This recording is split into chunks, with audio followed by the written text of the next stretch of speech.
And who am I? A 5-year-old nobody girl who has never worked anywhere, talking to a sitting United States senator whom has been a mayor. Like Bernie Sanders knows a lot. Yeah. Okay, he knows a lot. He's seen a lot, and he is brilliant. He's brilliant. And I'm like, I take issue with the way you are posturing your economic plan. It is devoid of race considerations, and it is not in a vacuum. That is a key critique that many of us have had of the senator for a long time. So you noticed it right away. It was clear. All right, here he is.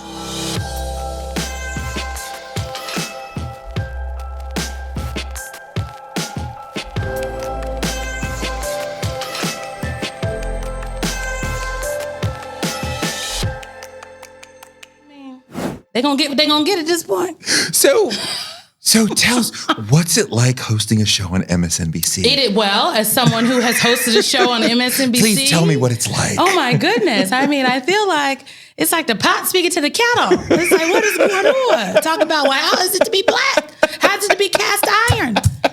It's great. I mean, I'm having fun. I always obviously wanted a show. When I was a kid, I used to pretend to be reporting live as like Donna Burns. You dreamt of this. Yeah, like I was like a reporter when I was like 5. I don't know who I was reporting for, okay, or what I was reporting as, but I was Donna Burns reporting live, okay? Oh. Now I get to be Symone. Sometimes I got to be Donna Burns, so if there's breaking news on a Saturday and Sunday, I got to, as I did this past weekend, Monterey Park. That's a lot less fun. Right? When you come out and say, here's what I feel about Republicans and Democrats and whatever, like that's fun. When news breaks and we got to be like, so we're doing a very straight, worse live talk and it's about, sad. And it's very sad. And it's very sad, but that's harder. It is much harder, but I can do it.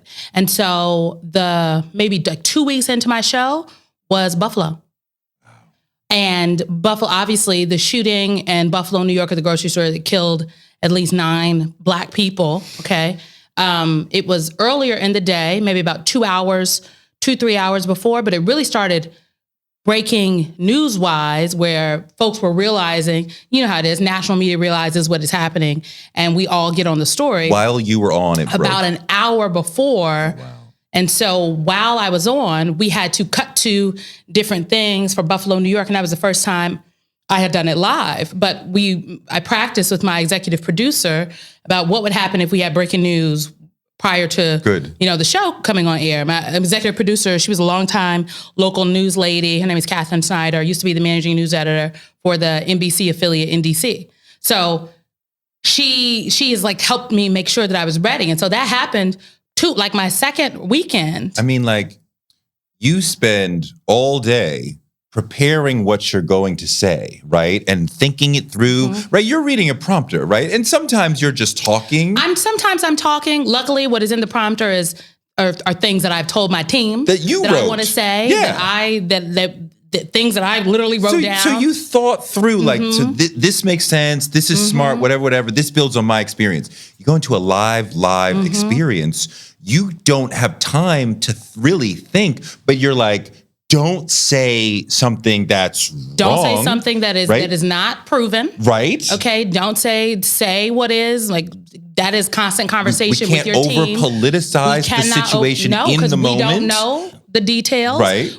People, you have to, what I thought about during when I had to report on Buffalo, and then this, when we reported on Monterey Park, California, the shooting there, and I was on air while the FBI and the local law enforcement were figuring out who was in the van. And as I came on air, it was right as they pulled, they got into the van.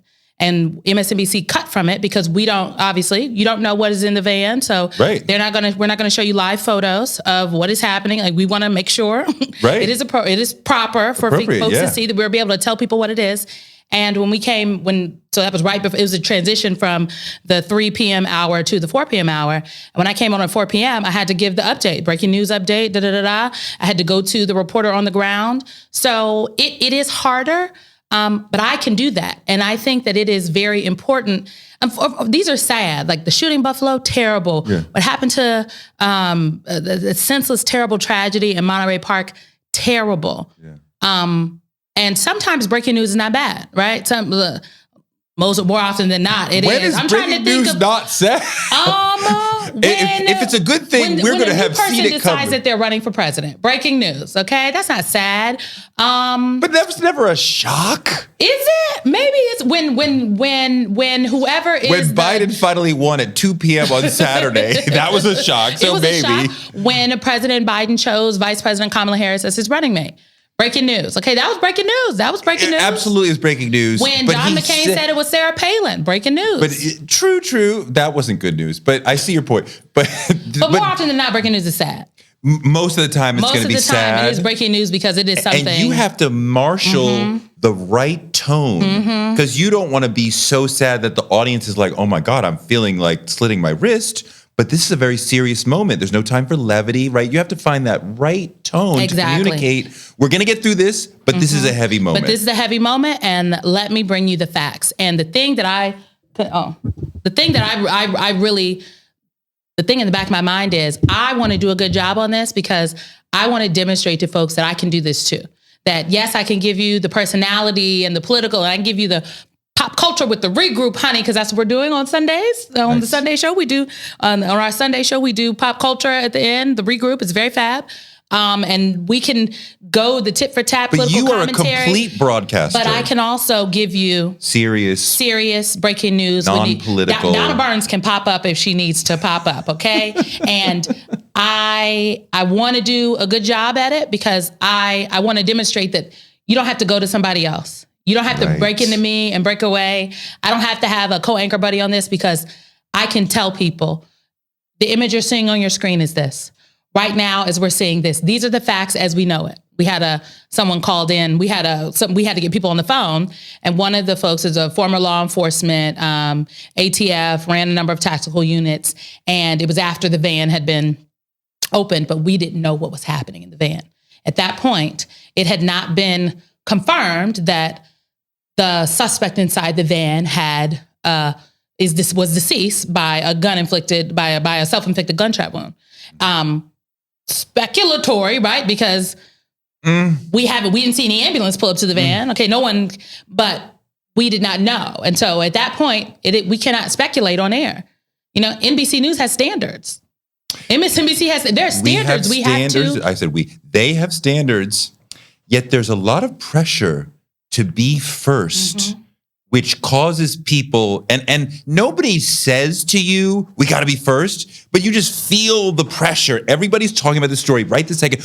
I remember there was a moment, I think it was around the capture of the Boston Marathon bombing brothers, right? They were literal brothers. And at some point there was like a multi-day search for them around Boston. And somebody high up at CNN went on the air and said, I have from a source that they have been arrested. And we're like, shit, we're late. Like, we haven't reported that. Why haven't we? And Pete Williams came, God bless him, and was like, I don't have that. I talked to my sources. They don't have that. Do not say that. And we're like, we're getting Pete killed. Williams, an icon, by the way, a legit icon. He's missed. And the pressure of they have it and we don't seems very large. And then it came, they had not been arrested. And we were right to show restraint and not go out there. And Pete was like, I'm holding to my sources. And the desire to just follow and like everybody, it's very and in a moment like that, like something's live, and you want to say something. You talk about don't speculate. Yes. And the impulse to just and my guest speculated live on air. My guest is like, he's likely dead. And I had to jump in and say, you don't know. So I'd like to know. We do not yet know. NBC News is working to confirm, but we actually do not know the status of the suspect that was in the vehicle. And then the guest was like, oh, of course, we don't know. I was like, no, we do not know. We are working to confirm because it's important. Now, come to find out, that is exactly what happened. But we didn't know. The thing that I have learned most about doing this is I did not understand all of the things that go into like getting a news show on air. It's not just the meetings I have with my team, but it is the meetings that my executive producer, my senior producer have with the people above them have with standards. The standards folks are going through the scripts. And it's important because when people are turning on MSNBC, they are turning on the news. I do the news. Yeah. To be very clear, I do the news. I'm not confused about what, and I want to do the news. Yeah. But the news is Monterey Park, California. The news is what the president or vice president have said or are doing today. But the news is also what happened in Tennessee. One of the great things about you on MSNBC, I could count on one hand the hosts, and I respect, and I've worked with all those hosts, and they are fantastic, and I hold MSNBC high in regard. But we count on one hand the number of people who are talking about politics, hosts, who've actually been inside the process. And it makes a difference. And it is different, the things that you realize, and I was never inside the process, right? So I'm an outsider going, well, I've read a lot, I've done a lot of interviews, but then somebody like Lawrence O'Donnell, we had a great conversation once where he was like, it's not really about the speeches, it's about what happens in the back room that you will never see. And he said, we as political media, we don't get to see the games. We don't get to see the practice. We just get the players coming out after the game and saying, this is what happened. The back room is where it really happens. And just his understanding of that, because he's been in the process, elevates his ability to really talk about what's really going on. And can peel the layer back for people. Yes. And what I love about watching, I mean, everybody has their own style, right? Like I get things from Ari Ari was an actual lawyer. And so, and he knows the lawyers, so he can talk to all the legalese things. And I'm like, he mentions that all the time. Yeah, I'm like, I just used to write what the lawyers told me to. I just said what the lawyers told me to say, but this is an actual lawyer. That everyone brings their own piece, and I think that something that MSNBC has been doing, and Rashida Jones, it is the president of MSNBC. She has really set up, and you saw it on election nights. You saw it when the runoff in Georgia election night, and you saw it on actual midterm election night. There's an insiders table now. So we have an insiders table that is in its own studio, a little separate from the big table studio where Rachel, Joy, and Nicole and others are. And the insiders are... And Steve. Steve Kornacki at the big board. And it's a little insiders. It's myself. It's Jen Psaki. It is Michael Steele. It is Senator Claire McCaskill, who tells me not to call her senator, but my mama raised me right. Okay, you are a senator. You are a senator. For life, honey. You are a senator. Folks like that, Congressman Carlos Corbello, who can tell you, like, yes, we are all reading the same kind of things, but we have literally lived it. Yes. Claire is so great. She will be looking at some footage and she'll say, so after this vote, they'll go back into chamber and this one will call this one and say, what do we have to do to get you to yes or whatever? And I'm like, that's why that's so valuable, because you're not giving me, well, I think blah, blah, blah, but you're keeping it real. And that's what people want. I think about currently, what is everybody talking about? The documents, right? The Biden documents. Now there are Pence documents. Honey, who else got documents at their house? Probably a lot of people. Everybody. And I was explaining to my team and some other folks, I was just talking about how transitions happen. And I said, I think that people think that the federal government has all of these sophisticated systems and things set up, and that classification, when you classify a document, it is like, I'm like, one time I went into a meeting and they're like, you can't take your phone, it's classified. I'm like, oh my goodness. We get in a meeting and they open up and they passing out these talking points. I'm like, this classified? This is classified? And so what people I don't think are factoring in, all of everyone, the whole media apparatus and regular people are asking, how could President Biden have had these documents? How could Mike Pence have had these documents when he said he didn't have them? Well, do you know how a vice president's office and house get packed up? People coming in there just packing up stuff, shoving papers in the thing, saying, okay, I think this goes there. I think these are personal. But these vice presidents and presidents are working right up until the inauguration happens. Right up until they're receiving the new people in power. Joe Biden himself was on a trip to Davos and Ukraine 3 days before Donald Trump was inaugurated.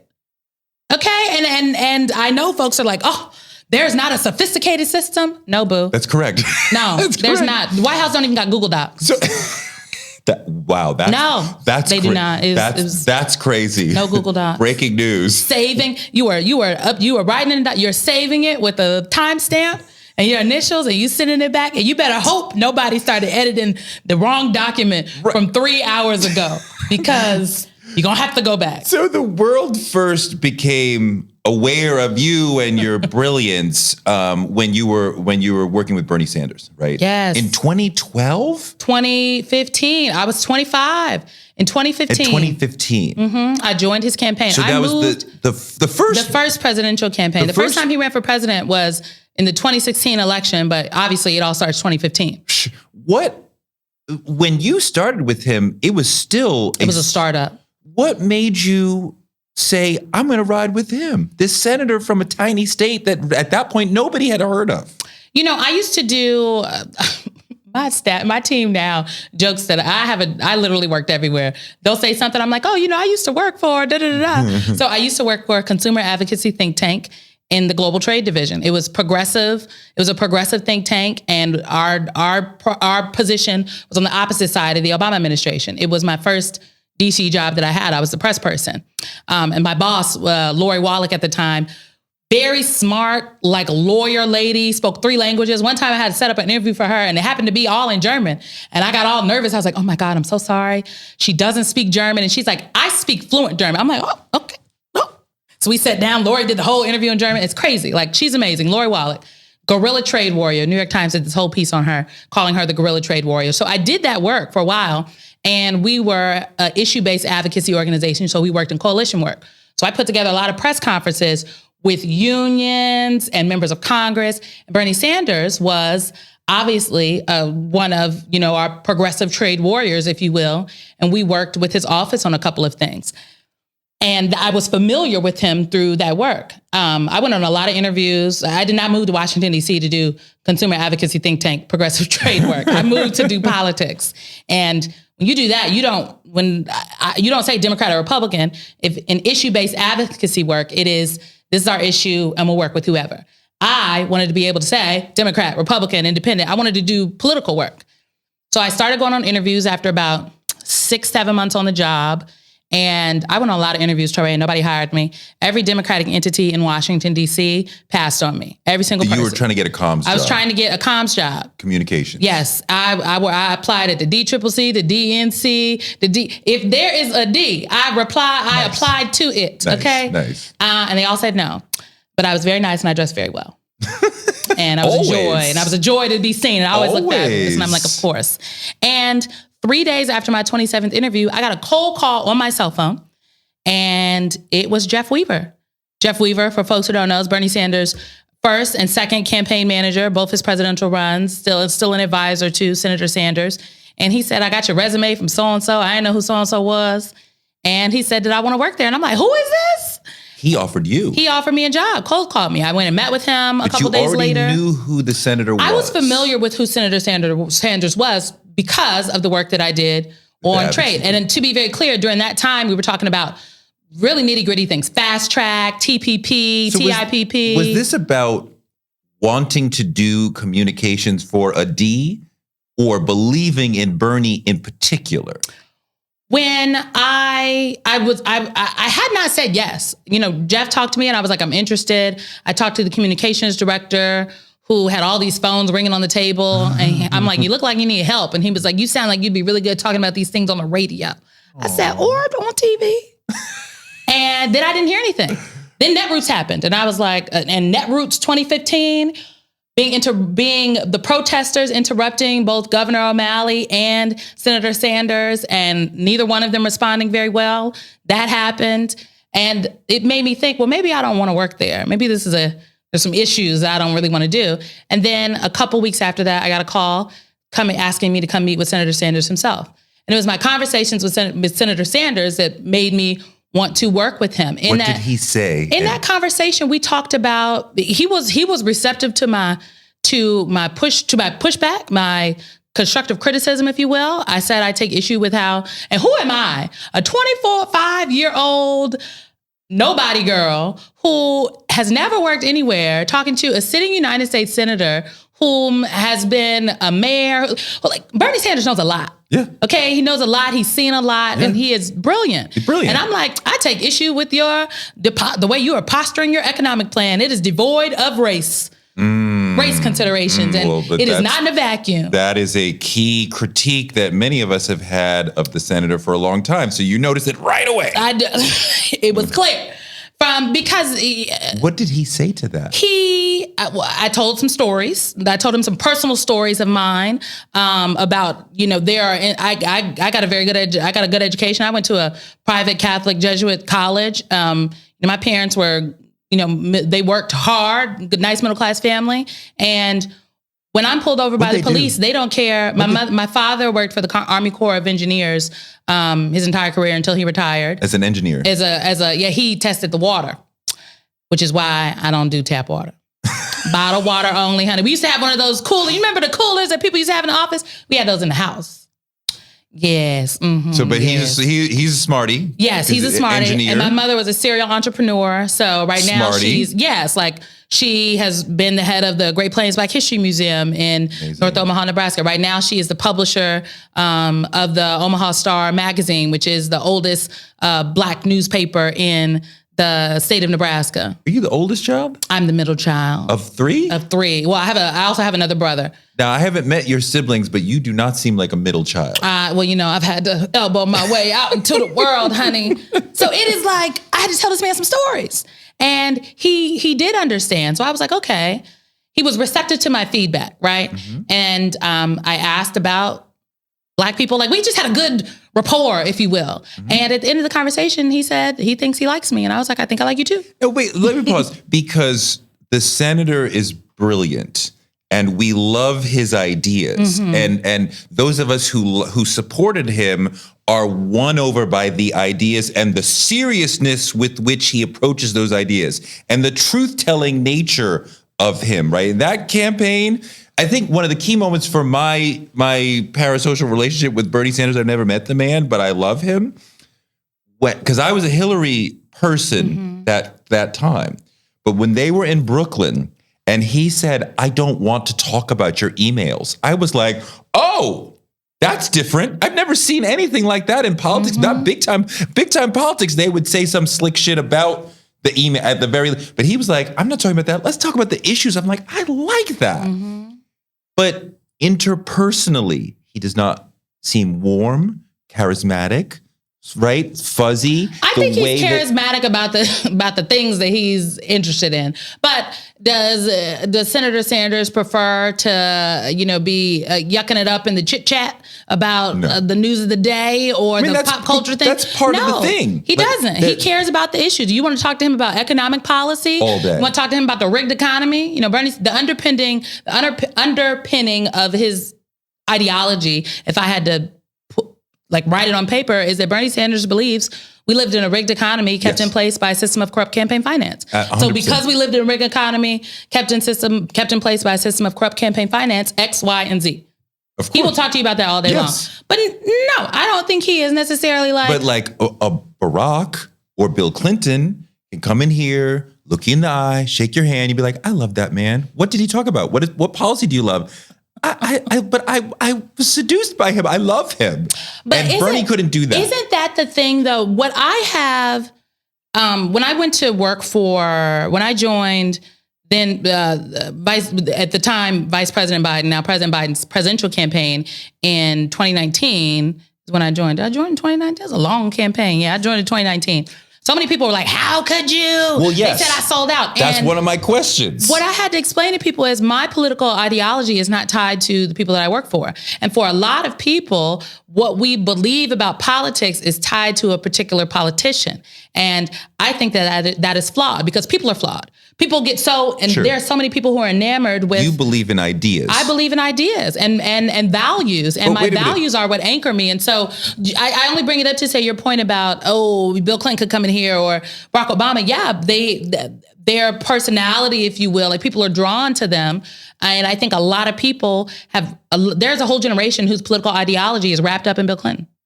Yes. Whole generation whose political ideology, what they believe, is tied to Barack Obama. But wait, you became a true believer of what Bernie was talking about. I went to work for Senator Sanders because I liked the conversation we had, and the things that he was saying were things that my friends and I were talking about in our own friend group. A number of the things he was saying were things that resonated with me. Yeah. Not that I believed, single payer universal health care is the only way to go, right? Because I obviously there's a news clip out there of me somewhere.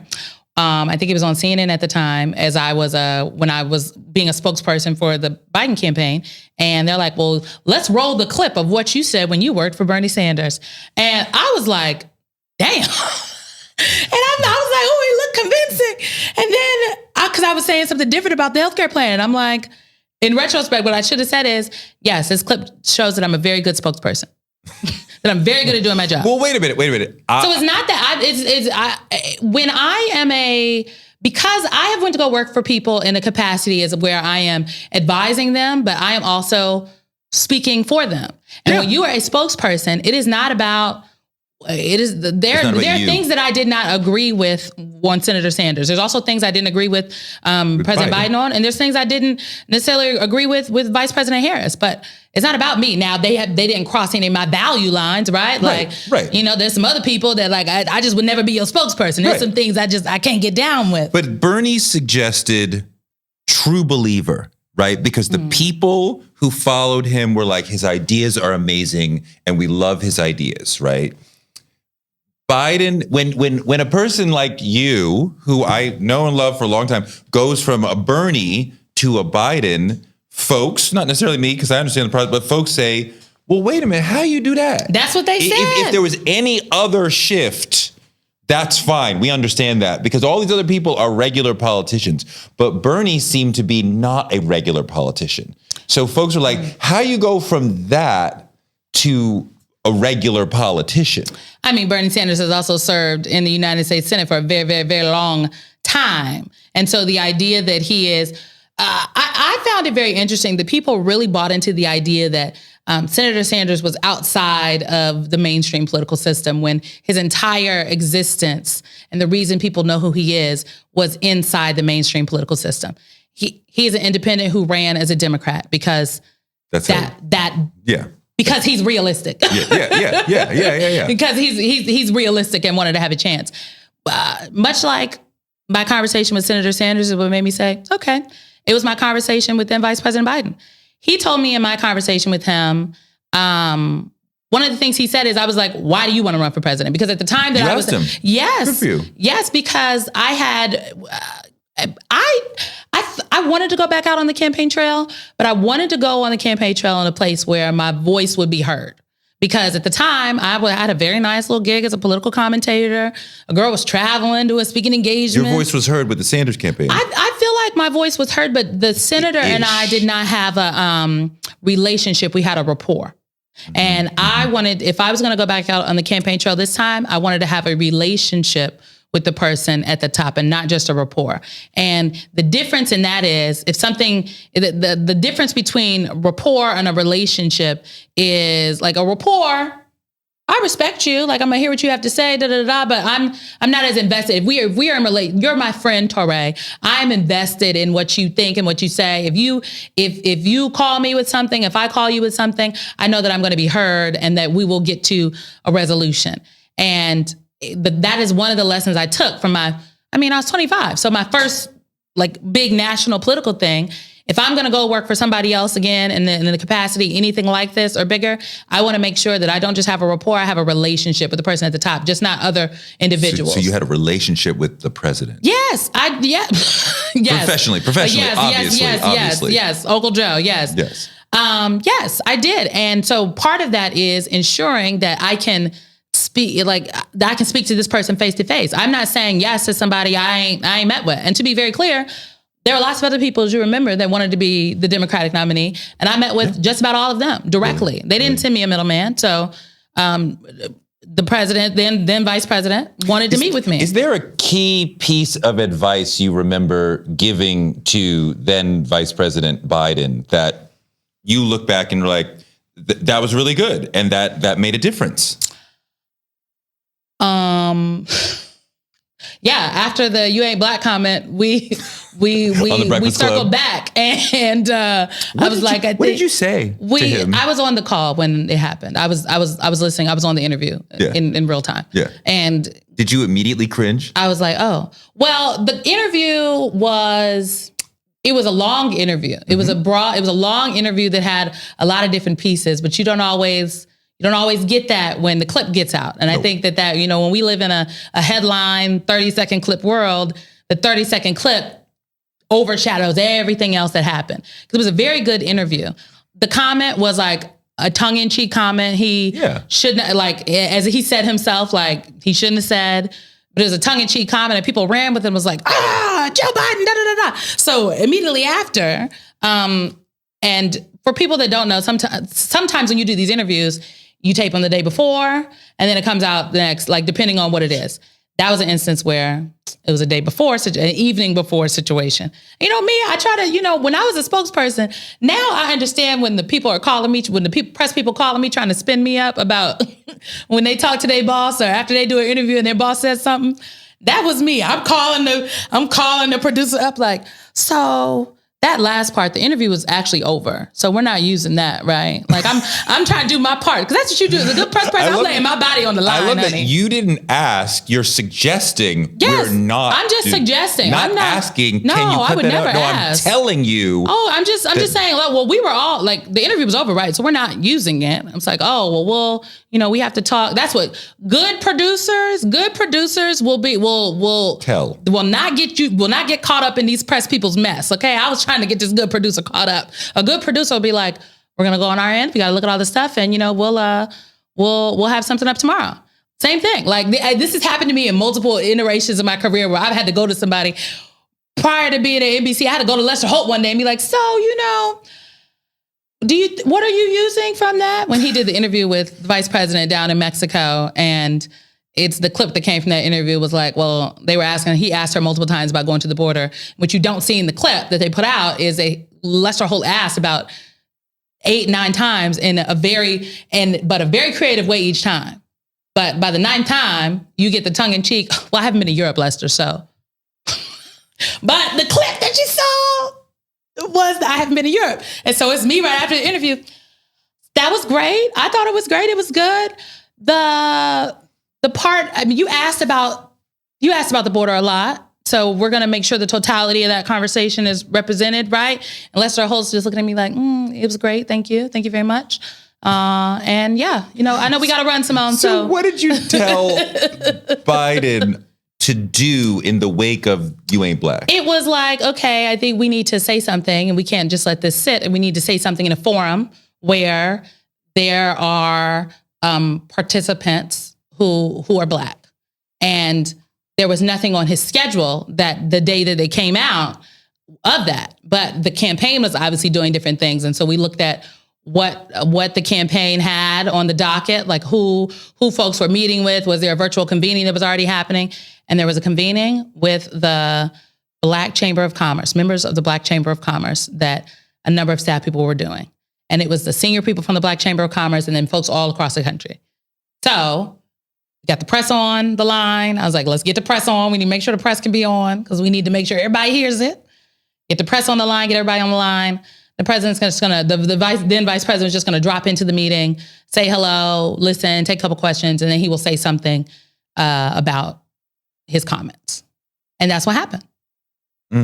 And I think it was our best option. It was. I mean, you're dealing with an opposition in terms of the right that isn't playing fair, that would take any nugget and run with it and distort it and twist it. Same thing happening now. I mean, oh my goodness, it is we talked earlier about the standards and the nuance and there are people that want to be first, but NBC News has standards. Yeah. MSNBC there are outlets, other news organizations, other cable news organizations, but also written copy, digital outlets who they don't view that the same way. They will say anything about anyone and they don't care about the facts. Yeah.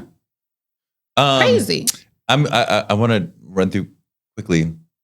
as Bernie moves in 2016 from just one of the people in the pack to becoming this phenomenon, you are at the front row of something that we have not seen in decades in presidential politics. You know, the campaign didn't have that much money. He was not famous, and yet he's becoming this phenomenon with these rabid Huge crowds, gigantic. What was that like? And how did that feel inside the campaign? Were you guys overwhelmed? It was, so my first day on the campaign trail before I actually worked there was I did a swing when he did Portland, Seattle, and LA. And it happened to be the 1-year anniversary of the killing of Michael Brown in St. Louis. And so I came out not in my capacity as his spokesperson yet, but in my capacity as, at the time I was the chair of the Coalition for Juvenile Justice's Young and Emerging Leaders Committee. So I came out and I was introducing him at these rallies. And those were some of the biggest crowds, like 15,000 in one of the places, 12,000 in another place, like huge crowds. And it was insane. It's insane. And to just continue to travel all across the country with him and to continue to see those kind of numbers in places large and small, obviously not 10,000 people in Worcester, Massachusetts, but like lots. All of Worcester came out, okay? Yeah. And when you go to a Bernie Sanders rally, Bernie Sanders is coming out and he's going to give you anywhere from 30 to 45 minutes of straight policy. Oh my God. It is straight policy. It's like he's reading from the footnotes. It is crazy. And you can write a speech for him, but Bernie Sanders is going to say what he wants to say. He's going to pull out his yellow notepad and he's going to say what he has been saying for the last 30 something years. And for me, that experience was extremely formative for me because it reinforced what I believed about the American political system, or what I believe about America. And for people to come out to a rally, people that come out to political rallies, these are true believers. Set aside Donald Trump, okay? Because that's a whole nother thing. I'm gonna take Donald Trump out of this conversation. But the people that are showing up, regardless, to stand in and hear from a candidate, they are doing so because they believe that this person can have an effect on their life in some way, shape, or form. They are coming to participate in democracy. And I think that is amazing. That is what gives me hope. And traveling across the country, seeing all of these people who, many of them were not engaged in politics before in this way, shape, and form, it was inspiring. I continue to be extremely proud of the work that we did on the Sanders campaign. That campaign changed the conversation in the Democratic Party apparatus for decades. It was the deciding turning point. It was not popular to be progressive before that. That's right. No one was talking about poor people and economic inequality. Now everybody's talking about economic. It was not a mainstream. The criminal justice conversation, thanks to the activists, it became a mainstream conversation. So Bernie, in the campaign. So Bernie is being pushed up by the grassroots against the will of the political system, right?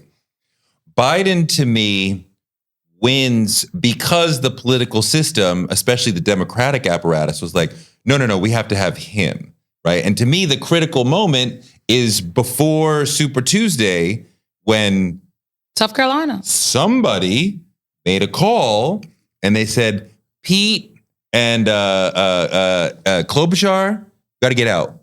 Got to get out now because we got to clear the decks because otherwise Bernie's going to win. Is that how you read that moment? That is not. No one called them. They made their own decision. No one called them. Get out of here. They made their own decisions. They dropped out right before Super Tuesday. I will tell you this thing about the president. There is no way.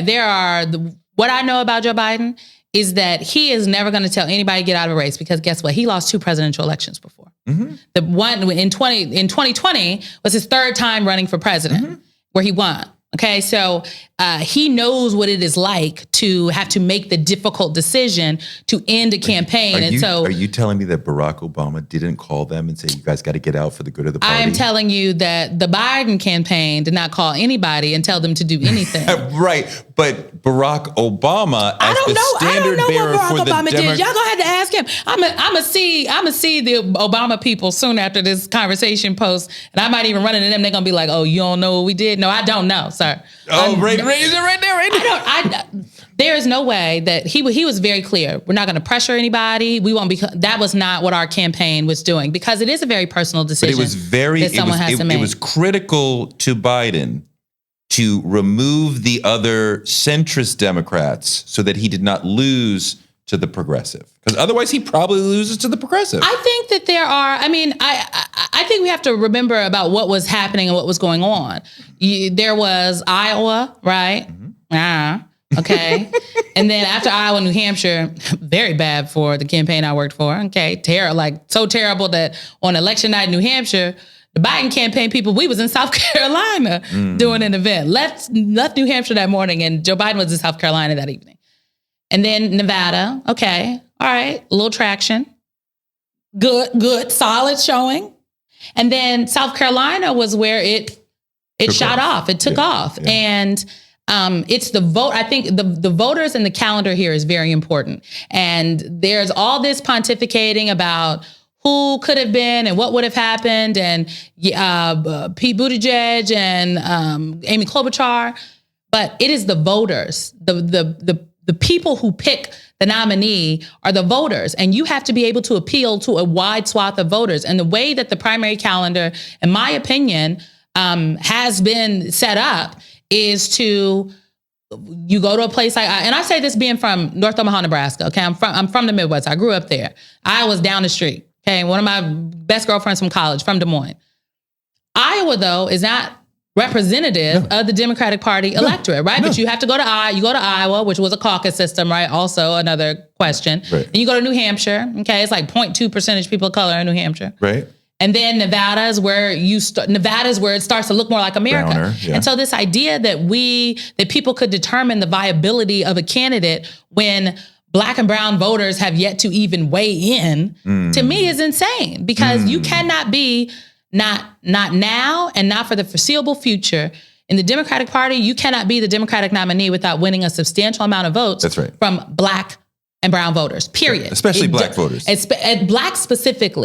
Black voters you have to win who's going to win. Yes, they do. The Democratic nomination. The Democratic nominee. You cannot win. And so people used to ask me, they were like, oh, do you think that in 2016, if Bernie Sanders would have been the Democratic nominee, then he would have beat Donald Trump? And I'm like, well, that assumes that, I was like, you're assuming then if Senator Sanders beat Secretary Clinton, it's because a coalition of voters that included a substantial number of Black voters voted for him, in addition to some of these non-traditional Democratic voters, people who were not, Democrats that came out specifically for Bernie Sanders.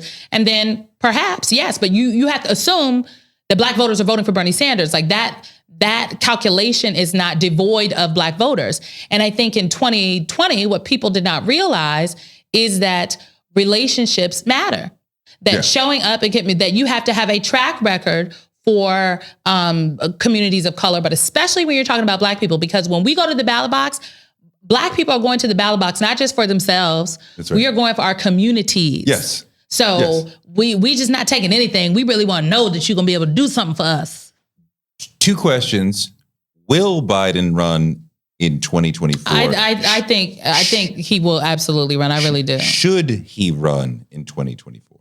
So I have answered this question, I think, a couple different ways. And I would say if Joe Biden wants to run for president, why shouldn't he? Again, there were a lot of people that ran for president and they wanted to be the Democratic nominee in 2020.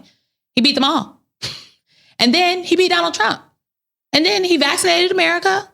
He cut the deficit, like all of the things, the child tax, like we can go down the line. What do you make? So why what is the argument that he shouldn't? Because he's old? That sounds ageist.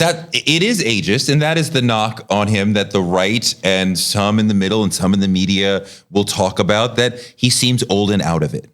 That's the perception, right? I think Gerald Ford tripped once in public, and Chevy Chase made it a whole thing. And those of us who were not around at that time think, oh, Gerald Ford was incredibly clumsy, right? He was a Division I football player. Tripped once. Right? So the general narrative, even on the left, is that Joe Biden is not necessarily all there mentally. Which I think is... Because he's as old as your grandfather. But also the right-wing media machine are the individuals that originally introduced that into the ethosphere. And it used to be something that lived in the annals of the internet. And then I love that you said the yes, anals. the annals of the internet. Not the annals, the annals. The annals. And it has bubbled up to True. mainstream ideology. Discourse, mainstream discourse. Yep. And that is the essence of misinformation. That's misinformation at work. But this is the perception. Now, right. So that's something that the campaign people and the people who work at the White House and the campaign people, when they get a campaign, will have to be crafty in. It's one of the considerations that they have to have about it, the perception of the president. But if the question is like, should Joe Biden run for president? Well, my question is, why shouldn't he? And if the answer is because he's old, I think that's crazy. Yeah. I think that's insane. And also these people on the left and my progressive friends and these mealy-mouthed Democrats, I just want people to understand. Y'all can say whatever y'all want on background to the New York Times or any other paper. People can whisper all they want in the Politico playbook. Y'all know how this works, okay? If the sitting president is a Democrat, the head of the Democratic Party, okay? If the sitting president, who is a Democrat, would like to run for re-election, that's y'all nominee, honey. Ain't no the DNC is not creating a process for somebody to primary the president. No. And so instead of, I think people playing in this fantasy land of like a Democratic primary and like Joe Biden. The reality is, if the man wants to run for president, he is going to be the Democratic nominee. There is no primary process. So you can say you're on board or not, but then are you voting for the Republican candidate? Are y'all backing a viable third party option? Is that even an option? Even Bernie Sanders ran as a Democrat. I don't think that Joe Biden got into politics, 500 years ago, to then get to the top and say now I'm going to step down. I'm going to go. Like, no. It is crazy. And so I just want people to have an honest conversation about it. Not when his approval rating is in the 40s.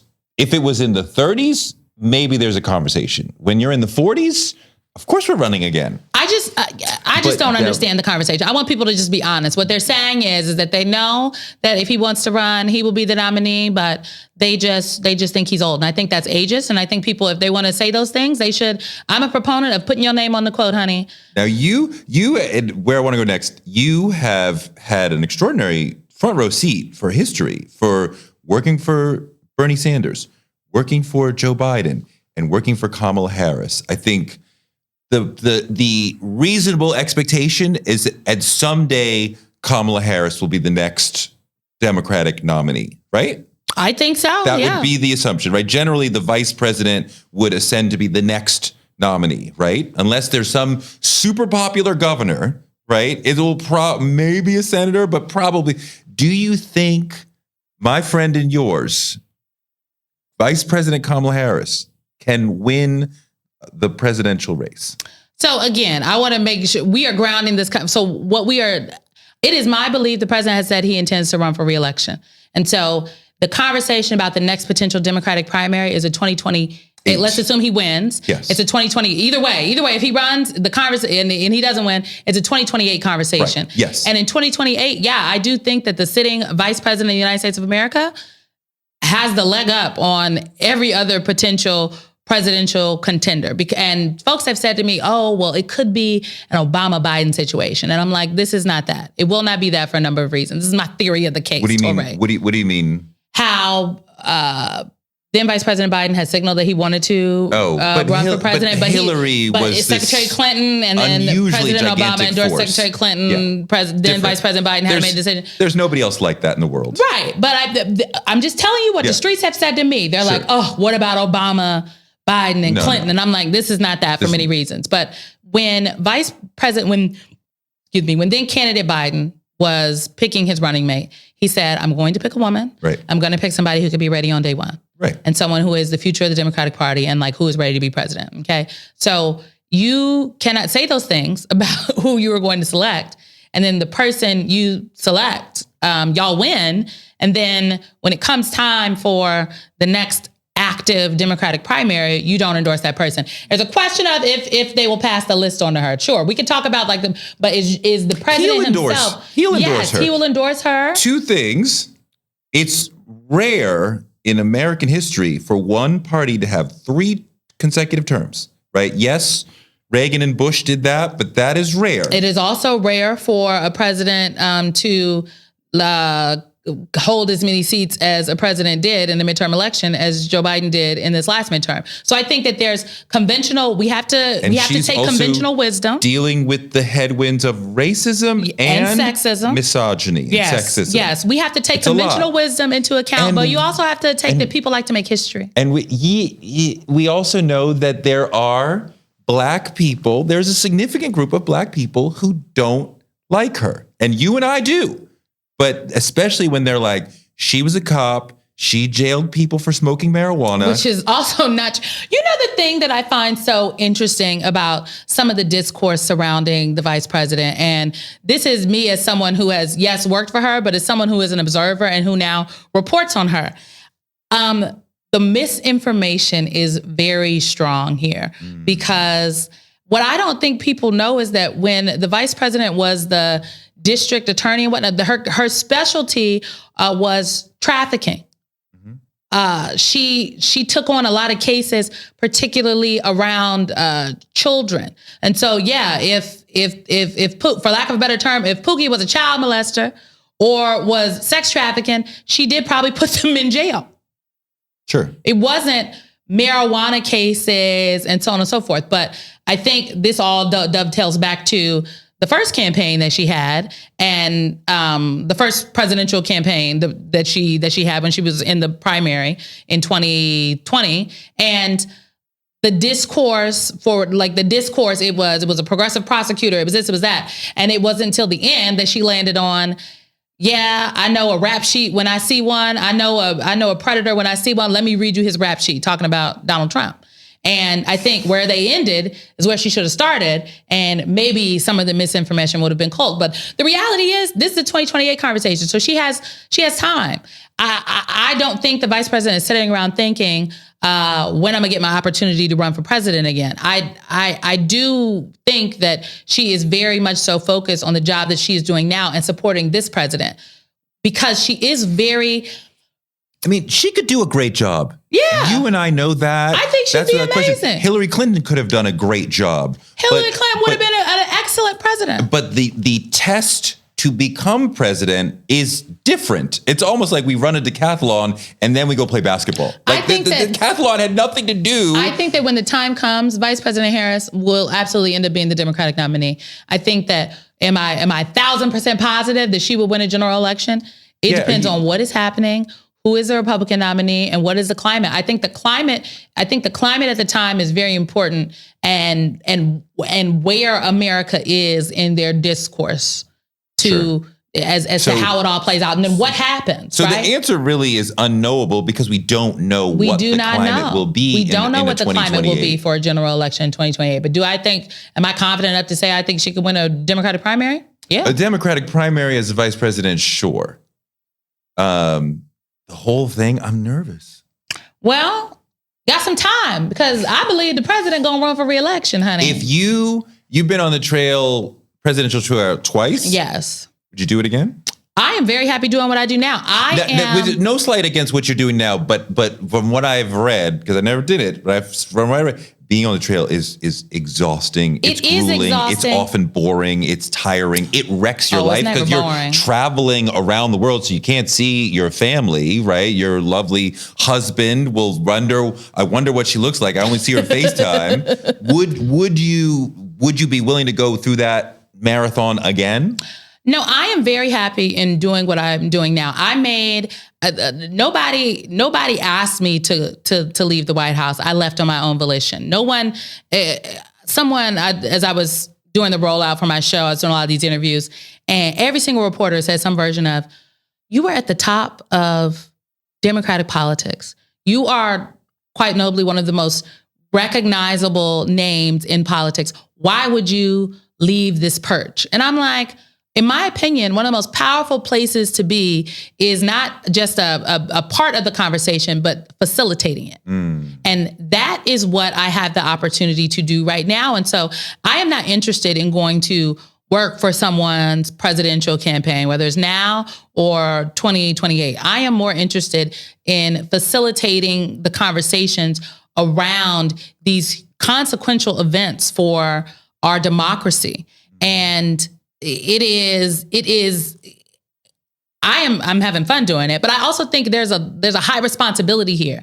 And I think because I have this inside knowledge, because I've done it, my vantage point on it is just I have a fresher vantage point and a different vantage point than someone else who that is not their experience. And so I bring different questions to it. I bring a different perspective to it. And my spin on it, my take on it will be, I think, a welcomed breath of fresh air. And so I still think I'll be on the campus. We got to cover the debates, right? We got to cover the things. Yeah. But I will be there in a different capacity. But I don't desire to work for someone in that capacity ever again anymore. I don't desire to do that. I desire to do what I'm doing right now, because the conversation is how misinformation and disinformation is proliferated and spread.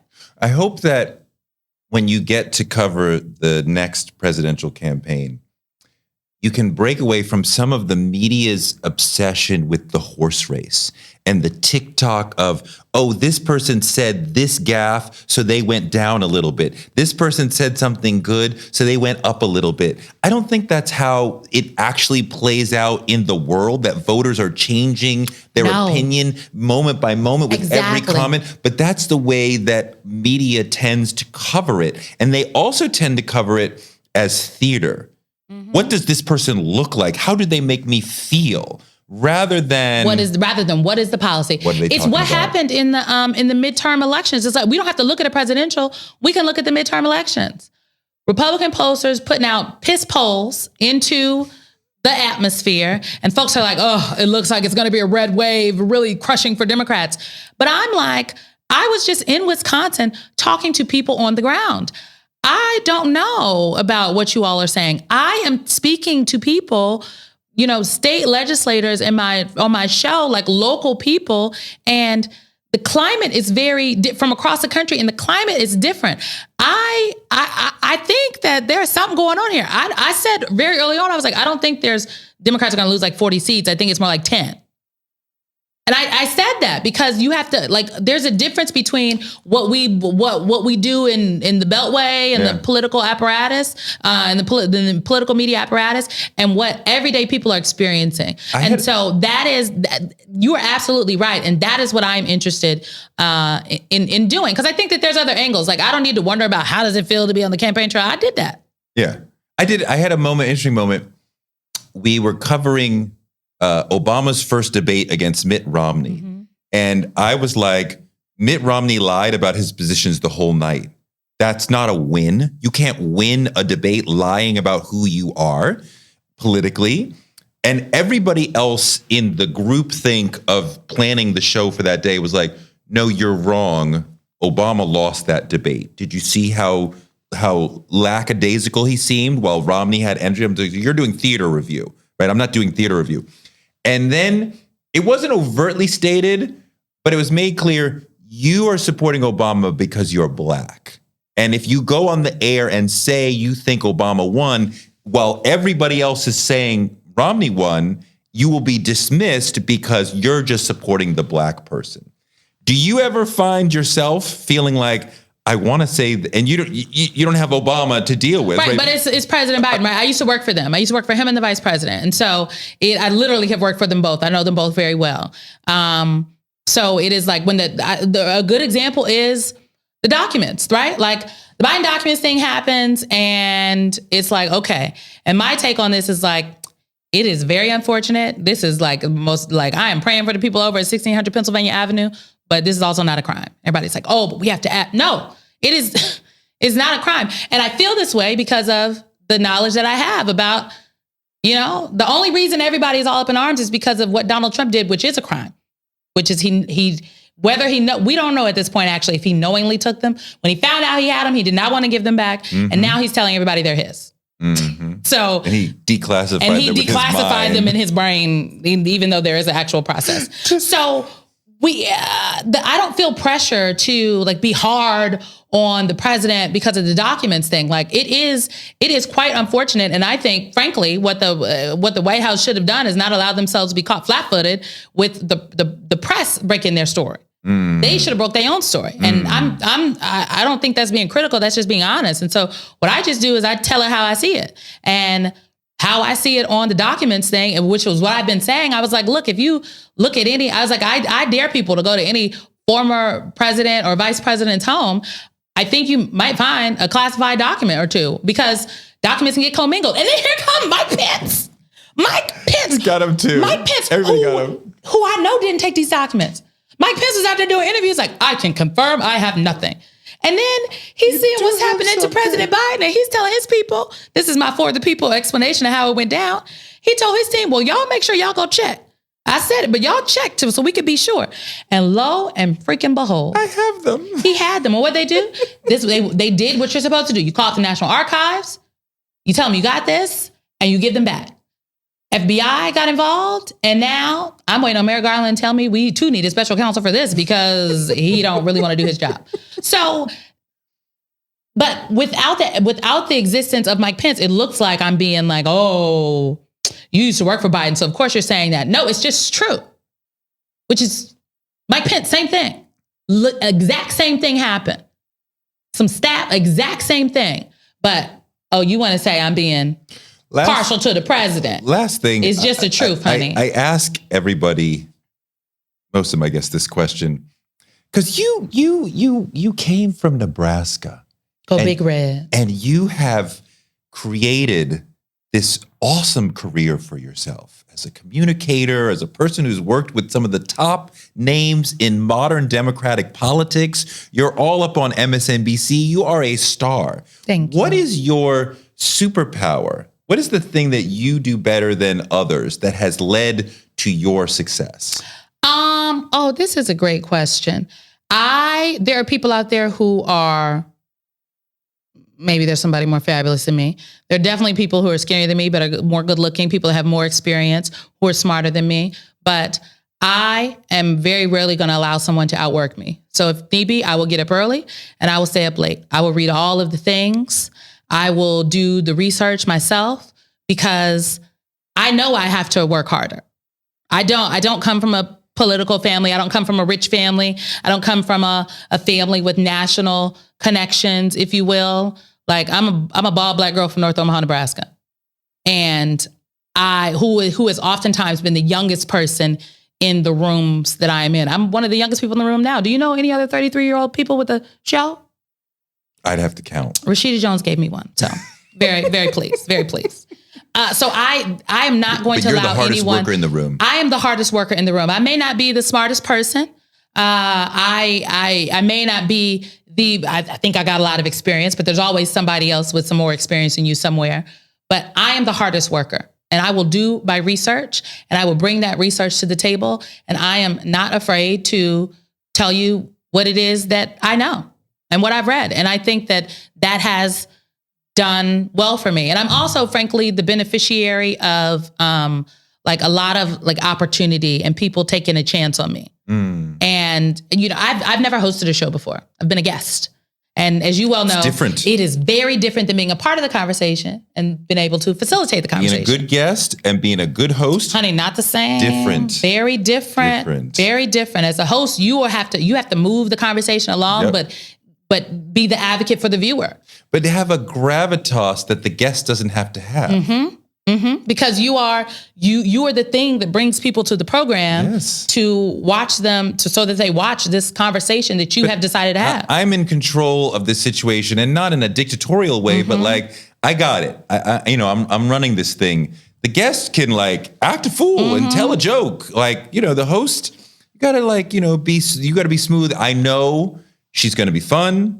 She's going to be serious. Like the host, it's a different mindset. It is a completely different mindset. So it was one could argue it's a risk to give the little bald black girl from North Omaha that, you know, has some experience, but not that much, some people would say, oh, she hasn't worked long enough. She skipped the line. So like giving me I know that's what they say. How They're only you saying skipped the line? Well, that is the truth. Some other people probably skipped the line. I feel like I worked, but I know what they say about me. Okay, I know what the people say, but I am very confident in my ability to work, and I've been bestowed opportunity because I have worked because of what I've worked for. And there have been people who have taken risks. And I am of the belief that if you just give me the chance, I promise you I'm going to do well. Wait, one more thing. Can I ask you about your hair? Yes. Is it a choice? Yes. Okay. Did you think I was sick? No, I don't think you're sick. You said it People twice. in the room laughing. No, you said it twice. So I'm like, are you? I mean, like, it's beautiful. Yes. But I'm like, but you could have an afro if you wanted to. Yeah, no, I wear my hair. I intentionally look like this. Okay, I am not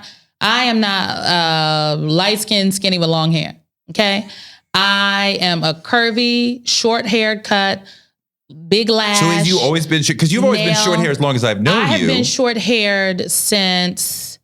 I cut my hair off in like 2014. When you were in college? I cut it off. Yes. I cut it off I graduated in the spring of 2013. Did I have hair? Did I have hair then? I didn't have any hair. Why'd you cut it off? Yeah, I cut my hair off. I always wanted to be, I wore a mohawk sometimes. I had a short, at first I started with a little knee-long cut. I ended up getting cut because I played kitchen beautician in college, and my good girlfriend dyed my hair 3 different ways. And I went to my stylist, she said, gotta cut it off. So I had a little knee-long cut, and I just kept getting shorter and shorter and shorter. And I was dating this guy who was a filmmaker, but he was a barber. And he would cut my hair, and I would ask him every single time, please cut my hair off, cut my hair, cut my hair. And he told me that I would look terrible with short hair, and it would be the worst decision I ever made.